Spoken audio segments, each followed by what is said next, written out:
இறைவனிடம் வரங்கள் கேட்டேன், ஸ்வரங்களை அவனே கொடுத்தான். மனிதரில் இதை யாரும் அறிவாரோ?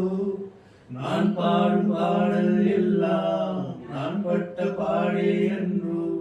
பூமியில் இதை யாரும் உணராரோ? மனதிலே மாளிகை வாசம் கிடைத்ததோ மனநில நேசம். எனக்கு நான் கலங்கியதில்லை இங்கே. ராகம் உண்டு, தாளம் உண்டு, என்னை நானே தட்டிக் கொள்வேன். என் நெஞ்சில் உண்மை உண்டு, வேறென்ன வேண்டும்? என் மனவானில் சிறகை விரிக்கும் வண்ணப்பறவைகளே, என் கதையை கேட்டால் உங்கள் சிறகுகள் தானால் மூடிக்கொள்ளும்.